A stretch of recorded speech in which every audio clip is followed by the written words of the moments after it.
মেয়েরা আমরা the fly গল্পটা শুরু করেছিলাম, বেশ খানিকটা পড়েও ফেলেছি। আমরা এর আগের ভিডিওতে শেষ করেছিলাম যে ওল্ড মিস্টার উডিফিল্ড বসকে জিজ্ঞাসা করছেন যে তিনি তার ছেলের কবর দেখতে গিয়েছিলেন কিনা ইংলিশ চ্যানেল পার করে ওপাশে। হ্যাঁ, তো তার উত্তরে কি বলছেন দেখো। বস বলছেন, no no, for various reasons the boss had not been across. বিভিন্ন কারণে বস কখনো ইংলিশ চ্যানেল পার করে তার ছেলের মৃতদেহ দেখতে যাননি। There is miles of it, মাইলের পর মাইল, কোয়েভার্ড ওল্ড উডিফিল্ড, কাঁপা কাঁপা গলায় বৃদ্ধ উডিফিল্ড বলে চললেন বা বললেন, and it's all as neat as a garden, এবং পুরো জায়গাটাই অর্থাৎ পুরো কবরখানাটাই একেবারে পরিষ্কার পরিচ্ছন্ন, ঠিক যেন একটা বাগান। Flowers growing on all the graves, ফুলগুলো বেড়ে উঠেছে সমস্ত কবরের ওপরে। নাইস ব্রড পাথস, চমৎকার চওড়া চওড়া রাস্তা। It was plain from his voice, তার গলার আওয়াজ থেকে পরিষ্কার বোঝা যাচ্ছিল how much he liked a nice broad path, তিনি একটা চওড়া রাস্তা, চমৎকার চওড়া রাস্তা কতটা পছন্দ করেন তিনি, অর্থাৎ বৃদ্ধ উডিফিল্ড। দ্য পজ কেম এগেইন, কথার মাঝখানে আবার বিরতি এলো। দেন দ্য ওল্ড ম্যান ব্রাইটেন্ড ওয়ান্ডারফুলি, তারপরেই বৃদ্ধ মানুষটি অর্থাৎ উডিফিল্ড অত্যন্ত উল্লসিত বা উজ্জ্বল হয়ে উঠলেন চমৎকারভাবে। Do you know what the hotel made the girls pay for a pot of jam, তুমি কি জানো যে যে হোটেলে আমার মেয়েরা খেতে গিয়েছিল সেইখানে এক পাত্র জ্যামের জন্য তাদের কত টাকা দিতে হয়েছে? হি পাইপড, মৃদুস্বরে বৃদ্ধ উডিফিল্ড বললেন। 10 ফ্রাঙ্কস রবারি, 10 ফ্রাঙ্ক দিতে হয়েছে ওদের, ডাকাতি। আই কল ইট, আমি বলবো এটাকে ডাকাতি। ইট ওয়াজ এ লিটল পট, এটা একটা ছোট্ট পাত্র ছিল জ্যামের। সো গার্ট্রুড সেইজ, অর্থাৎ তার দুটি মেয়ের মধ্যে একজনের নাম গার্ট্রুড। গার্ট্রুড তাই বলে বা তাই বলেছে। No bigger than a half crown, half crown বলতে ব্রিটিশ কয়েন বোঝাচ্ছে, কিন্তু এখানে হাফ ক্রাউন মানে এক টুপির অর্ধেকটা আর কি, একটা পরিমাণ, অর্থাৎ মাত্র মানে হাফ ক্রাউনের বেশি বড় নয়। যে পটটার কথা বলছে বা জ্যামের যে পাত্রটার কথা বলছে সেটা হাফ ক্রাউনের থেকে মোটেই বেশি বড় নয়। And she hadn't taken more than a spoonful, এবং গার্ট্রুড এক চামচের বেশি নেয়ও নি। When they charged her 10 francs, যখন ওই হোটেলে ওই মাত্র এক চামচ জ্যামের জন্য তাকে 10 ফ্রাঙ্ক টাকা চার্জ করেছে। Gertrude brought the pot away with her to teach them a lesson, Gertrude তাতে কী করেছে, ওই জ্যামের পটটাকে বাড়ি নিয়ে চলে এসেছে তাদের একটা শিক্ষা দেবার জন্য, অর্থাৎ এটা লুকিয়ে নিয়ে এসেছে, কারণ যেহেতু এক চামচ জ্যামের দাম নিয়েছে 10 ফ্রাঙ্ক। এবার উডিফিল্ডরা হচ্ছে গরিব মানুষ, তাদের পক্ষে 10 ফ্রাঙ্ক দেওয়াটা খুবই কষ্টকর ব্যাপার, সেই জন্য যেহেতু 10 ফ্রাঙ্ক দিতে হয়েছে তাই জ্যামের কৌটোটা লুকিয়ে নিয়ে চলে এসেছে। কোয়াইট রাইট, একদম সঠিক। টু, কোয়াইট রাইট টু, অর্থাৎ এটাও একটা সঠিক কাজ। It's trading on our feelings, এটা রীতিমতো আমাদের অনুভূতির ওপর সুযোগ নেওয়ার চেষ্টা। They think because we are over there having a look round we are ready to pay anything, তারা ভাবে, অর্থাৎ ওই কবরখানাটা যেখানে, সেখানে তারা ভাবে যে আমরা ওখানে গেছি, একবার চোখের দেখা দেখতে গেছি। We are ready to pay anything, যেহেতু আমাদের অনুভূতি নিয়ে আমরা ওখানে গেছি, আমরা সমস্ত কিছু দিয়ে দিতে ওখানে রাজি আছি। দ্যাটস হোয়াট ইট ইজ, এটাই একমাত্র সত্যি কথা। And he turned towards the door, এই বলে মিস্টার উডিফিল্ড দরজার দিকে ফিরলেন। কোয়াইট রাইট, কোয়াইট রাইট, একদম সঠিক, একদম সঠিক। ক্রাইড দ্য বস, বস জোরে চেঁচিয়ে বললেন। দো হোয়াট ওয়াজ কোয়াইট রাইট, কিন্তু কোনটা যে সঠিক ছিল, he had not the least idea, সে সম্পর্কে তার কোনো ধারণাই ছিল না, যে তিনি কোনটাকে সঠিক বললেন সে সম্পর্কে বসের কোনো ধারণাই ছিল না। He came round by his desk, তিনি ঘুরে তার ডেস্কের পাশ দিয়ে এলেন। ফলোড দ্য শাফলিং ফুটস্টেপস, এবং অনুসরণ করলেন ওই পা টেনে টেনে চলা যে পদক্ষেপ, অর্থাৎ পা টেনে চলা পদক্ষেপ হচ্ছে উডিফিল্ডের।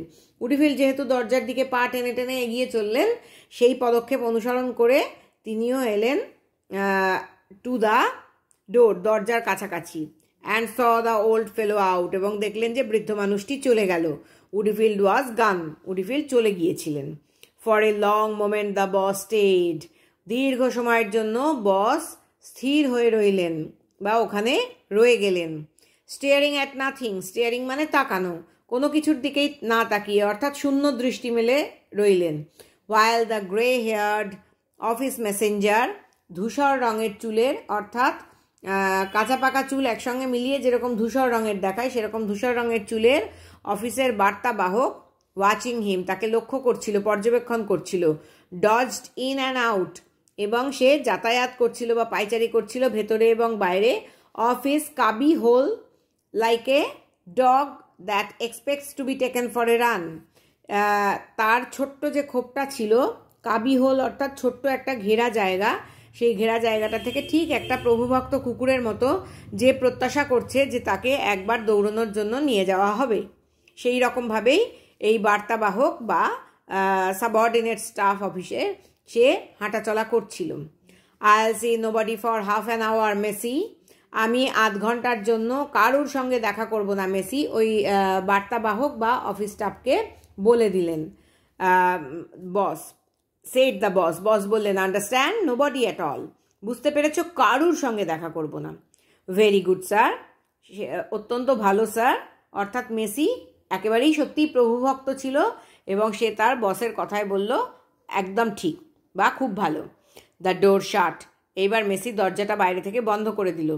The firm heavy steps recrossed the bright carpet, দৃঢ় ভারী পদক্ষেপগুলো, অর্থাৎ বসের দৃঢ় ভারী পদক্ষেপগুলো বারবার এদিক ওদিক যাতায়াত করতে লাগলো এই উজ্জ্বল কার্পেটটার ওপর দিয়ে। The fat body plumped down in the spring chair, ওই মোটা চেহারাটা ধপাস করে বসে পড়লো ওই স্প্রিংয়ের চেয়ারটার ওপর। অ্যান্ড লিনিং ফরওয়ার্ড, এবং সামনে ঝুঁকে পড়ে, the boss covered his face with his hands, boss কী করলেন, তার মুখটা ঢেকে ফেললেন তার দুটো হাত দিয়ে। হি ওয়ান্টেড, তিনি চাইলেন। হি ইন্টেন্টেড, তিনি প্রত্যাশা করলেন। He had arranged to weep, তিনি ব্যবস্থা করলেন বা প্রস্তুতি নিলেন কাঁদার জন্য। দেখো, কাঁদার জন্য প্রস্তুতি নিলেন বলে একটা continuation dot dot dot dot, অর্থাৎ প্রস্তুতি নিলেন কিন্তু সত্যিই কি কাঁদতে পারলেন, এইখানে একটা কন্টিনিউয়েশন রয়েছে যে কাঁদার প্রস্তুতি নিলেন।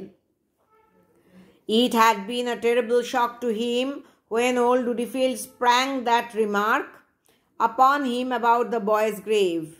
এটা তার কাছে একটা ভয়ঙ্কর ধাক্কা ছিল বা আঘাত ছিল যখন বৃদ্ধ উডিফিল্ড উত্থাপন করলেন ওই প্রসঙ্গটার, স্প্র্যাং দ্যাট রিমার্ক, ওই মন্তব্যটার অপ্রত্যাশিতভাবে উত্থাপন করলেন। স্প্রিং থেকে উত্থাপন করলেন মানে লাফিয়ে ওঠা কোনো প্রসঙ্গ, এখানে অপ্রত্যাশিতভাবে ওই প্রসঙ্গটাকে উত্থাপন করলেন বা মন্তব্যটা করলেন আপন হিম, তার সম্পর্কে, ওই তার কাছে যে বাচ্চাটা মানে ছেলেটির গ্রেভ বা কবরখানা সম্পর্কে, ছেলেটি মানে বসের ছেলে।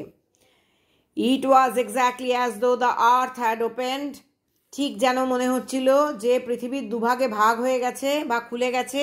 And he had seen the boy lying there with Woodifield's girl staring down at him, এবং তিনি যেন দেখতে পাচ্ছেন তার নিজের ছেলেকে, যা লাইং দেয়ার, যে শুয়ে রয়েছে ওখানে, এবং উডিফিল্ডের মেয়েরা এক দৃষ্টে তাকিয়ে রয়েছে তার ছেলের দিকে, এইটা যেন তিনি দেখতে পাচ্ছেন।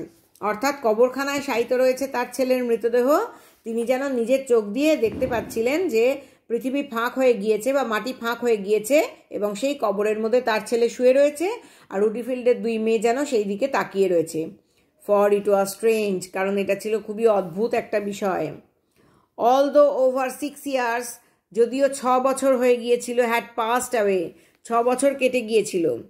The boss never thought of the boy except as lying unchanged, 6 বছর কেটে গিয়েছিল, বস কখনোই ভাবেননি ওই ছেলেটির সম্পর্কে যে সে অপরিবর্তিতভাবে শুয়ে রয়েছে।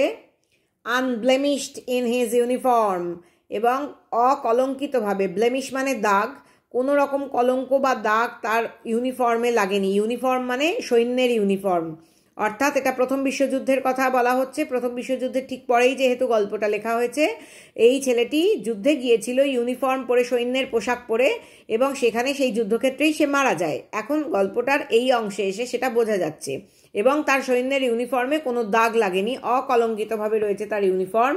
অ্যাসলিপ ফরএভার, এবং ছেলেটি তার কবরে শুয়ে রয়েছে চিরকালের জন্য।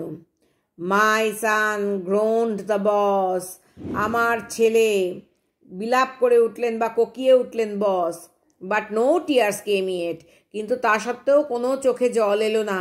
ইন দ্য পাস্ট, অতীতে, in the first few months, প্রথম দিকের কয়েক মাস, মানে ছেলেটি মারা যাওয়ার খবর আসার পরের প্রথম দিকের কয়েক মাস, and even years after the boy's death, এমনকি ছেলেটি মারা যাওয়ার পরে বেশ কয়েক বছর পর্যন্ত, he had only to say those words to be overcome by such grief, তাকে কেবলমাত্র এই আমার বাছা বা আমার ছেলে এই শব্দগুলো কেবলমাত্র বলতে হতো, এবং তখনই দুঃখ, গ্রিফ মানে দুঃখ, তাকে গ্রাস করে ফেলতো, এমন দুঃখ গ্রাস করে ফেলতো, that nothing short of a violent fit of weeping could relieve him, এবং কোনো ভয়ঙ্কর রকমের কান্নার খিঁচুনি, ফিট মানে যেরকম আমরা অজ্ঞান হয়ে যাওয়াকে বলি, বা যে কোনো রকমের তর্কার খিঁচুনি হয়, কনভালশন যেটা, ভায়োলেন্ট ফিট অফ উইপিং, ভয়ঙ্কর কান্নার খিঁচুনি বা কান্না, ভয়ঙ্কর কান্নার বেগও তাকে কোনোভাবেই রিলিভ করতে পারতো না, could relieve him,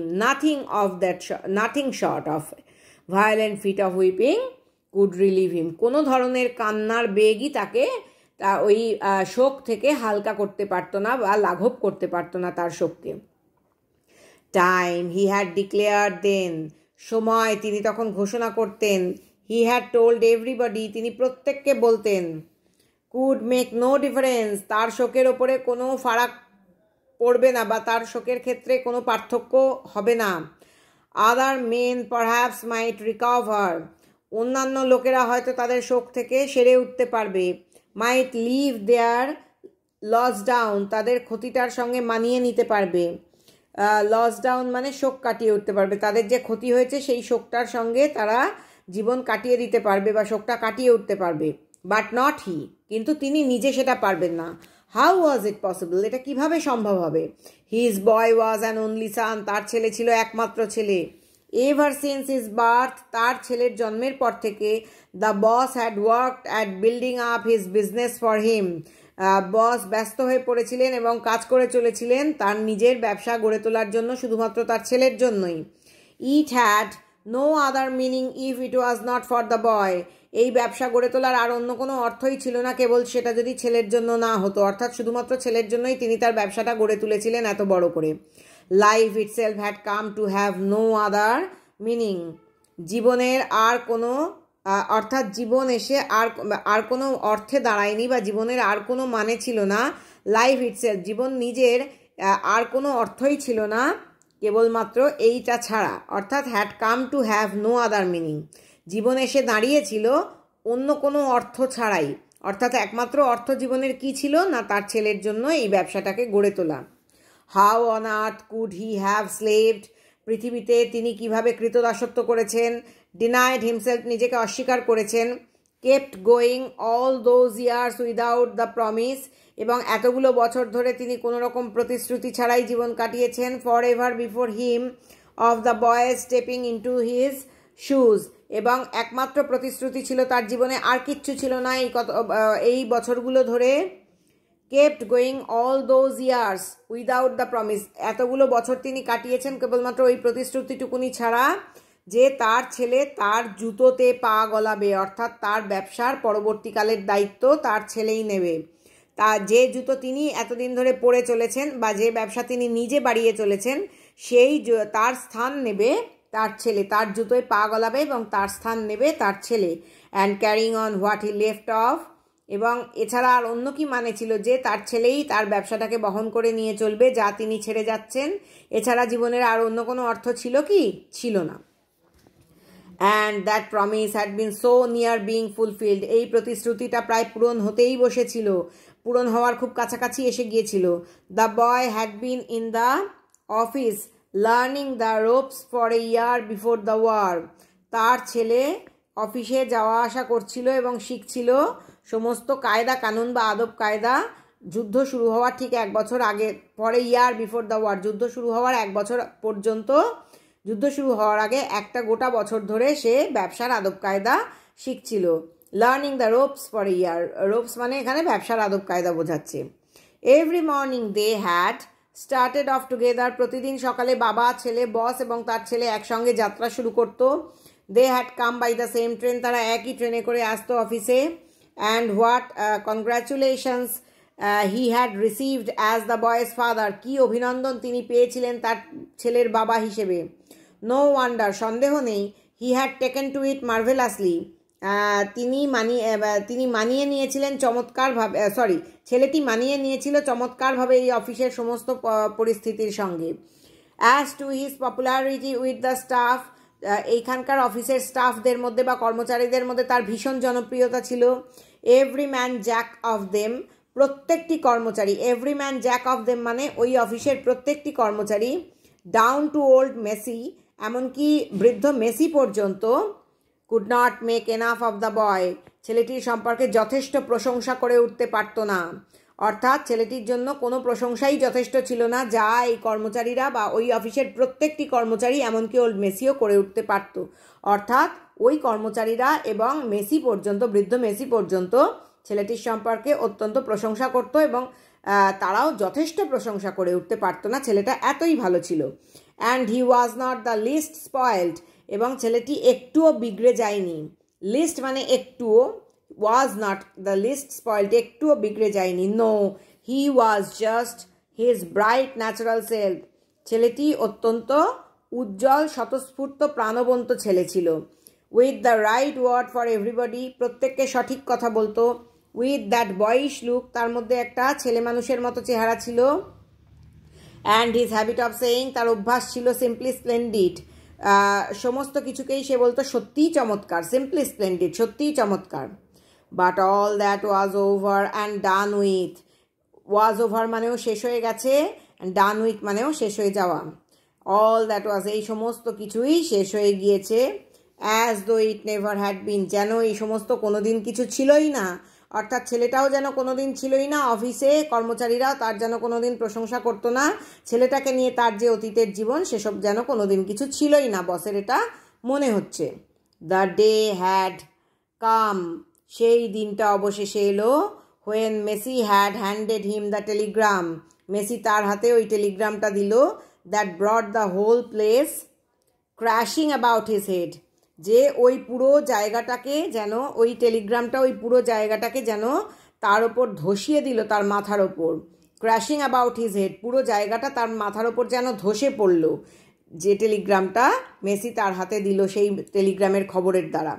deeply regret to inform you, গভীরভাবে, গভীর শোকের সঙ্গে, অত্যন্ত গভীর শোকের সঙ্গে বা দুঃখের সঙ্গে আমরা আপনাকে জানাচ্ছি যে, and he had left the office a broken man, অর্থাৎ ওই টেলিগ্রামটাতে খবর ছিল যে ছেলেটি যুদ্ধক্ষেত্রে মারা গেছে।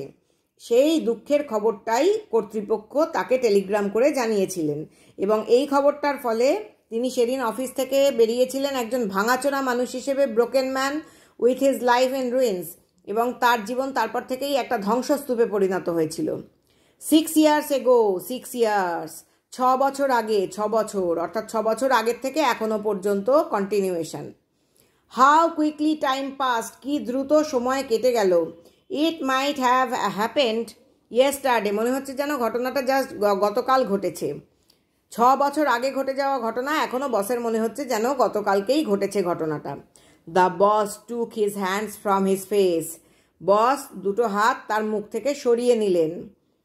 হি ওয়াজ পাজলড, তিনি বেশ হতবুদ্ধি হয়ে গিয়েছিলেন, অর্থাৎ তিনি প্রস্তুতি নিয়েছিলেন কাঁদার জন্য, কিন্তু দেখলেন যে কান্না এলো না। এত কিছু তার মনের মধ্যে মনে পড়তে লাগলো, এই ছেলেটার সমস্ত স্মৃতি তার মনে ভিড় করে এলো, কিন্তু তিনি তবুও কাঁদতে পারলেন না। তার ফলে তিনি হতভম্ব বা হতবুদ্ধি হয়ে গিয়েছিলেন। আজ এই পর্যন্তই থাক।